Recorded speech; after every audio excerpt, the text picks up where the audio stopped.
محمد صلى الله تعالى عليه وسلم على العالمين جميعا وأقامه يوم القيامة للمسلمين المتلبسين الخطائين الهالكين شفيعا وصلى الله تعالى عليه وسلم وبارك عليه وعلى كل من هو محبوب ومرضي لديه صلاة تبقى وتدوم بدوام الملك الحي القيوم وأشهد أن لا إله إلا الله وحده لا شريك له ونشهد أن محمدا عبده ورسوله أما بعد فأعوذ بالله من الشيطان الرجيم بسم الله الرحمن الرحيم يمحو الله ما يشاء ويصلح عبده أم الكتاب صدق الله مولانا العظيم وصدق رسوله النبي الأمين المتين المختار الكريم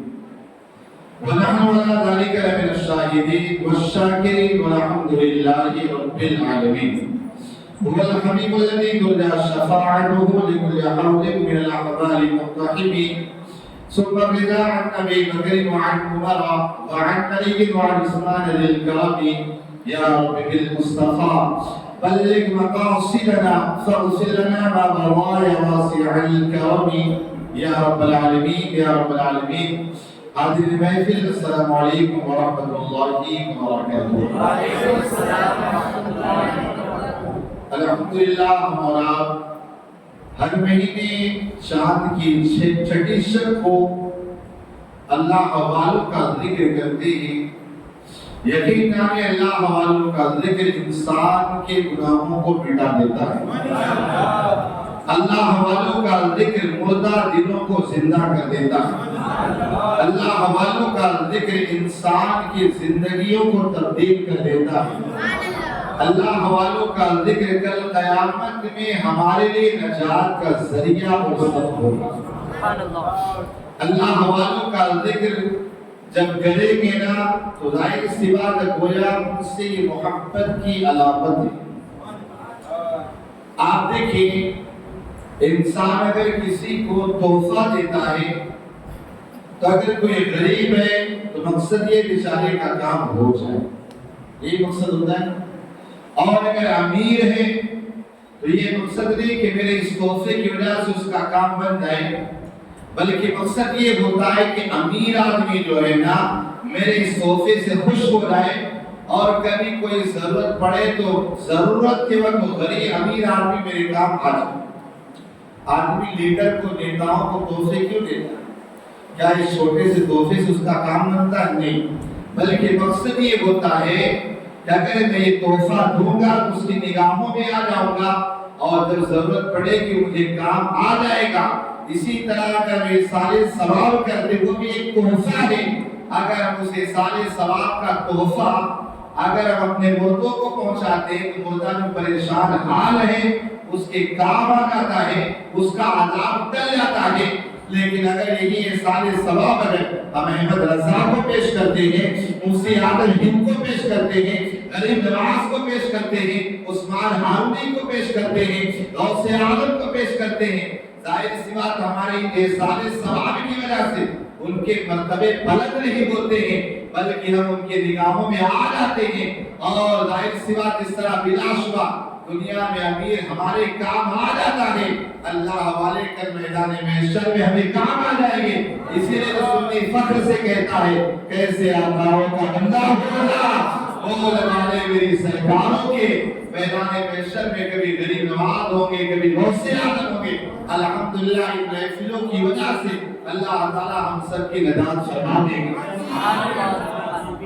اب آئیے بلا تاخیر اپنی اور ساری کائنات کی مرکزی عقیدت حضور محسن انسانیت مالک جنت اور غریبوں کے مقام آقا انعامدار مدینے کے تاجدار مصطفیٰ جان رحمت شمع بزم ہدایت علی سے بھی کسان چالا سازید رندہ بنا کے لال ملک فدا جناب محمد رسول اللہ صلی اللہ علیہ وسلم کی بارگاہ گوہربار میں جی لگا کر بابا سے بلند اور اقبال کی نظریں پیش کریں. اللہم صلی اللہ سیدنا محمد ابن القلوب ودوائها وعافل البدن وشفائها وحمل الوسائل وزیائها وعلى آلہ وصحبہ وبارک وسلم.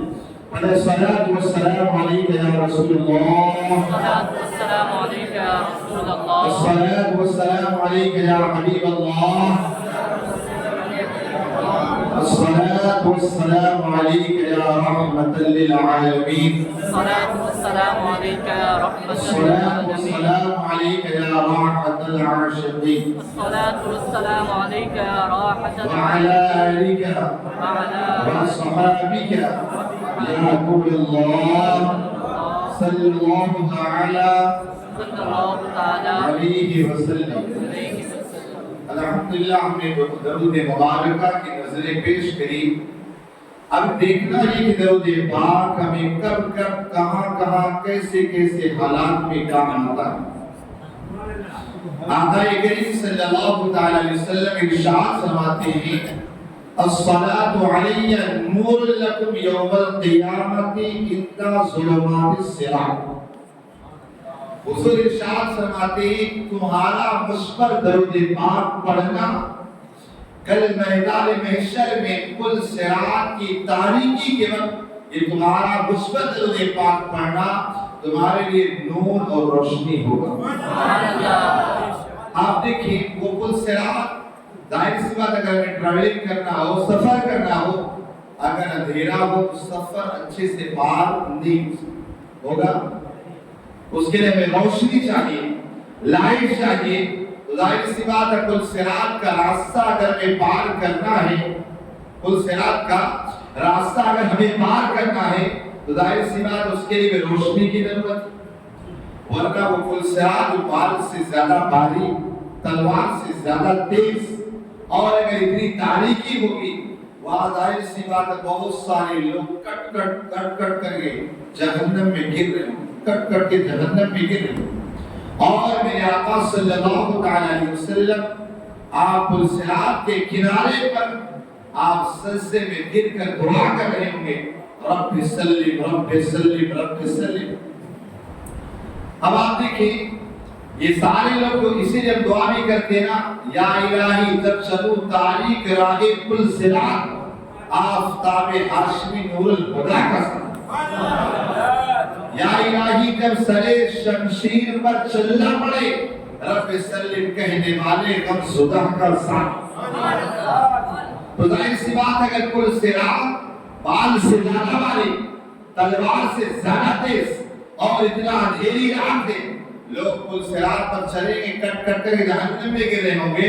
کوئی لڑکڑا رہا ہوگا لیکن قربان جاؤ جب ایک غلام مصطفیٰ بنے گا نہ وہ کٹ کر گرے گا نہ کسی چیز کے ذریعے وہاں نیچے گرے گا بلکہ میرا امام تو یہ کہتا ہے رضا ابل سے بس کرتے ہوئے چلیے کہ اے رب سلم دعائے محمد.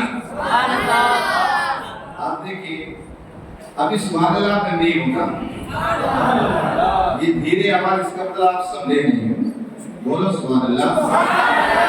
آپ دیکھیں ظاہر سی بات آدمی وصل میں کیسے آتا ہے جب بالکل خوش ہونا وہاں پل صراط سے گزرنا ہے. جب پل صراط سے گزرنا وصل کیسا تو میرا امام کہتا رضا پل سے وصل کرتے گزریے کہ اے رب سلم دعائے محمد. اے رضا احمد رضا ٹینشن لینے کی ضرورت نہیں. کیوں میرے آقا تو دعا کر رہی ہے اب تمہیں ٹینشن لینے کی ضرورت نہیں ہے. اب پل سے گزرنا ہے ظاہر سی بات ہے تو کر کے نیچے نہ گرے گا بلکہ مستی کی عالم میں پل صراط کو پار کر جائے گا. تو درود پاک پڑھنے کا فائدہ ہے نا. بولو ذرا عاشقوں کی طرح درود سنا دیں.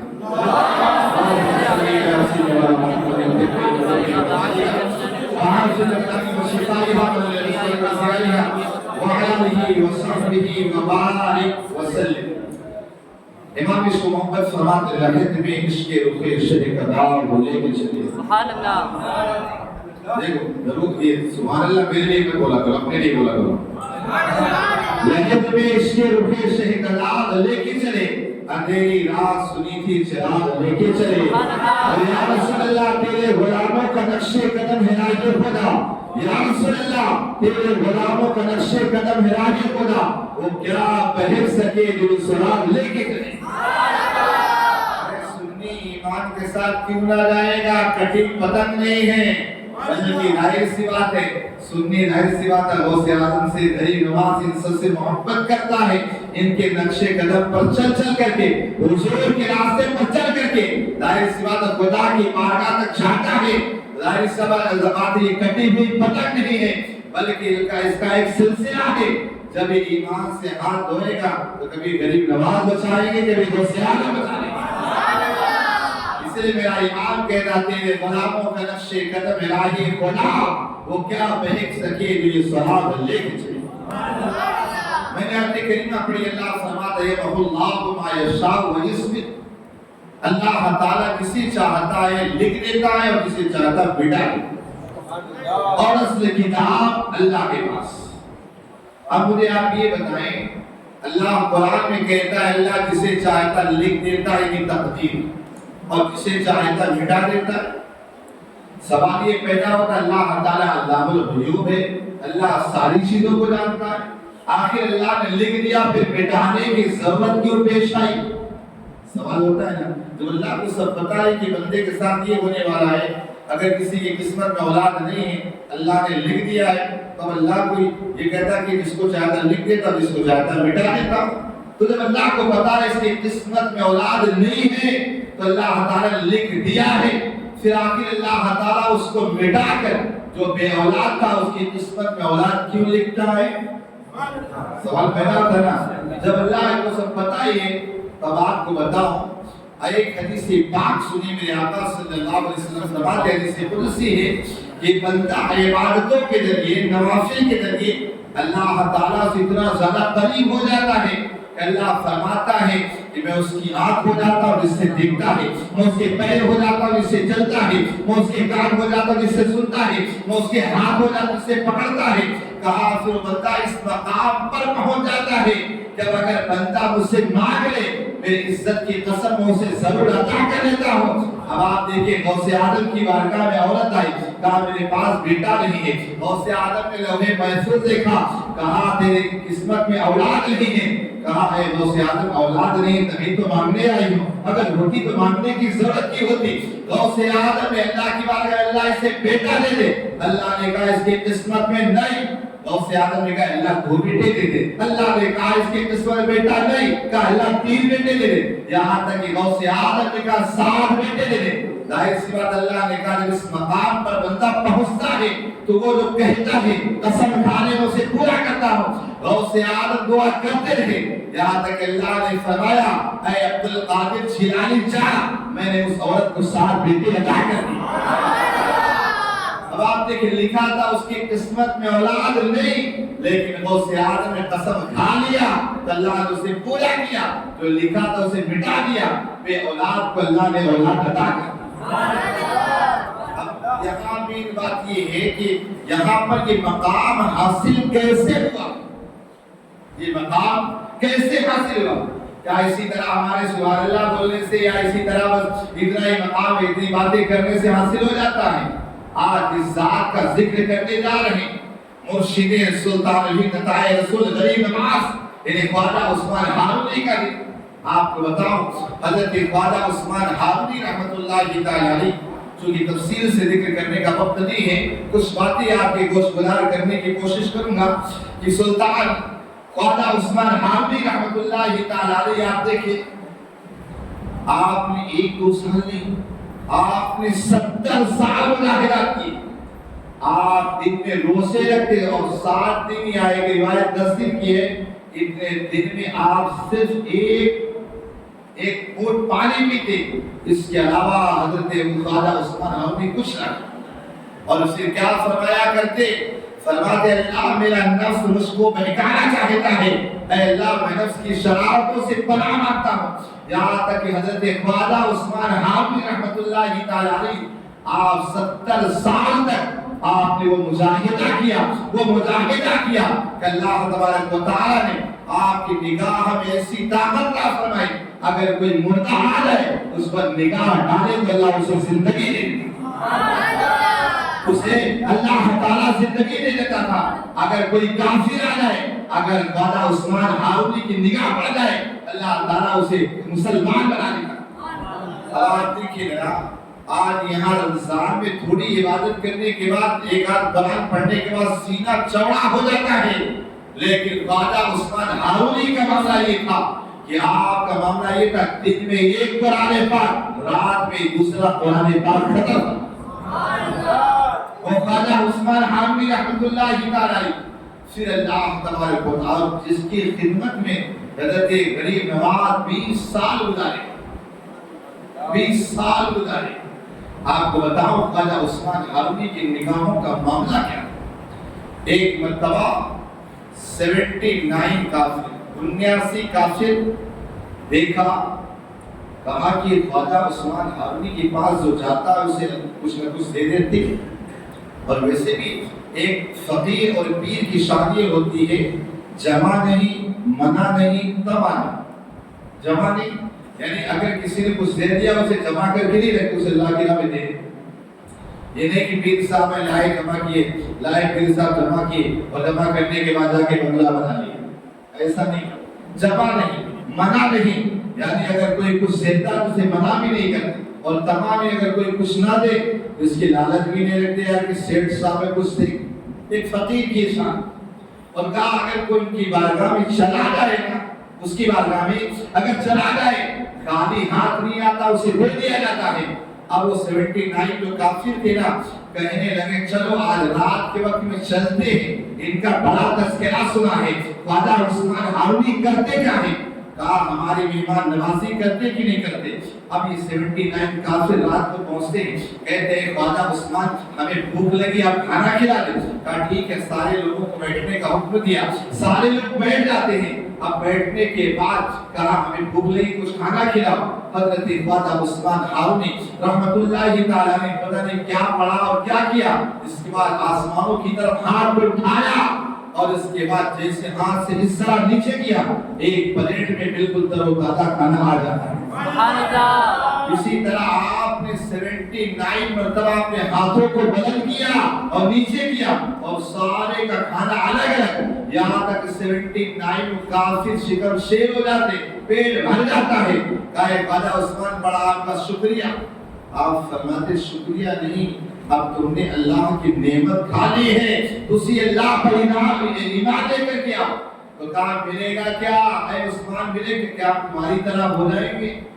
کہا میں تو ایک چھوٹا آدمی ہوں، میں چھوٹا آدمی ہوں۔ کہا مجھ سے بھی بڑے بن سکتے ہو؟ کہا میں بادشاہ آدمی، اور اگر آج کے پیر صاحب کو چھوٹی سی کرامت دکھ جائے نا، میں نے دھیرے کو اس طرح کیا تھا، میں نے اس طرح کے پیر صاحب خود ہی کرامت بیان کر ڈالتے۔ لیکن خواجہ عثمان ہارونی کیا کہہ رہے ہیں؟ کہا یہ میں چھوٹا آدمی ہوں، تم مجھ سے بڑے بن سکتے ہو۔ سارے کے سارے ایمان لائے، اور اس کے بعد خواجہ عثمان ہارونی کی ایک نگاہ پڑی، اللہ تبارک و تعالیٰ نے اس کو سب کو ولایت عطا فرمائی۔ وہ کہتے ہم نے جیسے نگاہ اٹھائی نا، ہم عرش معلیٰ کو دیکھتے ہیں، اور اگر نیچے نگاہ کرتے ہیں تو ہم اس صلاح کو دیکھتے ہیں۔ سبحان اللہ، سبحان اللہ۔ کافر تھے لیکن ایک خواجہ عثمان ہارونی کی نگاہ پڑی، اللہ تبارک و تعالیٰ نے طاقت عطا فرمائی۔ اگر بندہ نگاہ اٹھائے تو عرش معلیٰ دیکھے، نگاہ نیچے کرے تو ہم اس صلاح کو دیکھتا ہے۔ وہ خواجہ عثمان ہارونی رحمۃ اللہ تعالی، آپ کی مجاہدات، اللہ اکبر، آپ کا معاملہ ایسا تھا نا کہ صرف آپ 3 سال اپنے پیر مرشد خواجہ شریف زندانی رحمۃ اللہ تعالی کی بارگاہ میں، ویسے آپ نے ابتدائی تعلیم اپنے والد گرامی کے پاس ہی حاصل کی، اور اس کے بعد اس زمانے کے اندر نیشا پور جو تھا عراق کا علاقہ، وہاں علم فن کا بڑا معاملہ تھا، تو وہاں پر دور دراز سے لوگ آتے، آپ جا کر وہاں علم ظاہری حاصل کی، ریاض کے اعتبار سے عالم، مفتی، محقق، ساری چیزیں بنے، اور اس کے بعد یہ علم ظاہری ہی آج حاصل کیا جاتا، باطنی کی طرف کوئی جاتا ہی نہیں۔ اب علم باطنی حاصل کرنے کی فکر میں نکلے نا، آپ خواجہ شیخ زندانی رحمۃ اللہ تعالی کی بارگاہ میں۔ آج کل کی طرح معاملہ یہ نہیں تھا کہ کسی کو بھی مرید ایسے بنا لیا جاتا ہے، کپڑا ڈالو، یہ پھینکو، سمجھے نا، فٹافٹ جو آ گئے ان کا فساد۔ آج کل کے پیروں کی طرح کسی کو بھی پھنسا لیتے، وہاں پہلے مرید کو مجاہدہ کروایا جاتا، پہلے مرید کو مجاہدہ کروایا جاتا، ساری چیزوں پہ اس کے دل کی صفائی کروائی جاتی، تب جا کر اس کو مرید بنایا جاتا۔ حضرت خواجہ عثمان حامد نے بڑے عالم و مفتی ہو کر کے آپ کو 3 سال تک آپ کو مجاہدہ کروایا. آپ حق اللہ میں لگے رہے، لا الہ الا اللہ کی تسبیح کرتے رہے، اور اس 3 سال کے بعد حضرت خواجہ شریف زندگی علیہ الرحمن نے خلافت کا خرطہ دیا اور آپ کو کلاه چہار ترکی عطا فرمائی. کلاه چہار ترکی. اب آپ سوچ رہے کہ کس بلا کا نام کیا بول رہے ہیں؟ اصل میں کلاه کہتے ہیں ٹوپی کو کہتے ہیں. کلاه مانے ٹوپی، اور ترکی ہوتا ہے، اور اس کے بعد 4 کلر، ایک یہ کونا، ایک یہ کونا، ایک یہ کونا، ایک یہ کونا. تو پہلے بزرگان دین اس 4 کونے والی ٹوپی کو پہناتے اگر کسی کو تو اشارہ اس بات کی طرف ہوتا کہ بندہ ترک دنیا، ترک عقبہ اور ترک طعام اور ترک خواہشہ، ہوائے بس خواہشہ، یعنی بندہ ان 4 چیزوں کو چھوڑ چکا. یہ 4 کونے والی ٹوپی ہوتی نا، جیسے بھی آپ دیکھیں نکل گیا بزنس مینوں نے نکال دیا بیچنے کے لیے، علی لکھی ہوئی ٹوپی کو دے، یہ کونا وہ کونا وہ کونا وہ کونا، ہر سب چیزوں کی اہمیت ہی نہیں رہی. سمجھے نا؟ وہ جو 4 کونے والی ٹوپی لگا کے بیٹھا ہے اس کو بھی پتہ نہیں کہ 4 ترکیب والی ٹوپی اس میں ہے کیا، اس کو پتہ بس لگا یا علی یا یہ لگا. سمجھے نا؟ اس لیے اسے پتہ ہی نہیں اس کا مہتو، اس کی اہمیت کیا ہے. تو ترک دنیا یعنی یہ بندہ ایسا ہے جس نے دنیا کو چھوڑ دیا ہے، دنیا کی طرف کوئی رغبت ہی نہیں. اور ترک عقبہ یعنی اس کا کوئی کام اس لیے نہیں ہے کہ اللہ تعالیٰ نماز پڑھے تو جنت دے دے. نہیں، نماز اس لیے پڑھو اللہ تو راضی ہو جا، روزہ اس لیے رکھو اللہ تو راضی ہو جا، عبادت سے اللہ تو راضی ہو جا. اس لیے نہیں ہے کہ نماز پڑھو دھندے میں برکت ہو جائے گی. تو دوسرے ترک عقبہ. اور تیسری چیز کا ترک طعام یعنی کم کھانا اور کم سونا. وہ 4 کونے والی ٹوپی لگائے جو گھوم رہا ہو نا، ذرا اس سے پوچھنا ذرا کتنا کھاتا ہے، ذرا نکال کے کون باہر نکل گئی ہوگی. اور سونے پہ آئے تو پتہ نہیں کہا کتنا سوتا ہے. تو کہا ترک طعام، کم کھانا کم سونا. اور کہا ترک خواہشات یعنی اگر نفس جس چیز کی خواہش کرے نا اس کو چھوڑ دے. اور فرماتے ہیں نا حضرت خواجہ عثمان حارمی ایک ہفتے میں ایک گلاس پانی پیتے وہ بھی کہتے اللہ یہ میرا نفس مجبور کر رہا ہے، اے اللہ میرا نفس میرے اس کی طرف ابھار رہا ہے. اور یہاں روزہ افطار میں پتہ نہیں کتنی نعمتیں کھا کے کون بلا کے ڈکالتے چلے جاتے، اب پھر کہتے ہیں آخرت کی طرف ہمارا قدم ہے. تو اگر کوئی 4 کونے والی ٹوپی لگا تو سمجھ نہ یہ ترک دنیا والا ہے. دیکھ لینا سمجھ لیا. حضرت خواجہ عثمان حامدی رحمۃ اللہ تعالی علیہ کلاه چہار ترکا ٹوپی عطا کی گئی. اور اس کے بعد کا اللہ اس کو قبول فرما، اللہ تبارک و تعالیٰ کی بارگاہ میں حوالے کر، اللہ کے حوالے کر دیا. اب اس کے بعد خواجہ عثمان حامدی کا معاملہ یہ تھا، آپ نماز پڑھتے اور نماز پڑھنے کے بعد جیسے فارغ ہوتے خدا کی بارگاہ سے آواز آتی، اے عثمان ہم نے تیری نماز قبول کی ہے، عثمان ہم نے تیری نماز قبول کی. مان کیا مانگتا ہے، مان کیا مانگتا ہے؟ اے اللہ تیرا جلوہ دیکھنا چاہتا ہوں. اللہ تعالیٰ فرماتا ہے اے عثمان چل ہم نے اپنے جمال آرا سے تجھے سیراب کر دیا. سبحان اللہ سبحان اللہ. پھر آواز آتی ہے اے عثمان مان کیا مانگتا ہے، کیا مانگتا ہے؟ آج بھی مسلمان ہیں نماز پڑھنے کے بعد دعا مانگنے کا ٹائم نہیں بھاگتے. تو حضرت عمر کے دور میں نہیں بنا جتنے گھوڑے پڑھتے تھے بھاگتے. اور آج سے ایک جماعت تو اسی کو دعا مانگتی ہے، ایک جماعت ایسی نماز پڑھے بھاگتی. حضرت عمر رضی اللہ عنہ کے دور میں ایک بندہ تھا نماز پڑھا جا رہا تھا، پڑھتے بیٹھ کہاں لگا، کہاں میں نفل نماز پڑھ سنت پڑھا، بیٹھ جا پہلے دعا مانگ پھر جانا نہیں. تو دعا بھی مانگنا یہ بھی ضروری ہے. بہرحال ترسی کر رہا تھا، نماز کے بعد یہ آواز آتی جب نماز قبول ہو گئی اللہ تعالیٰ نے اپنے جلوے دکھا دیا. پھر اللہ کے اے عثمان مان کیا مانگتا ہے؟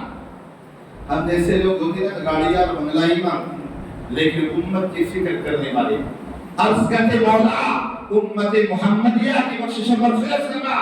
اللہ تعالیٰ فرماتا ہے اے عثمان ہم نے تیری دعا اور تیری نماز مقبول کے صدقے ہم نے جا امت محمدیہ کے 30,000 افراد کو جہنم سے آزاد فرما دیا. اصل ایک نماز میں 30,000 تو 5 نمازوں میں 150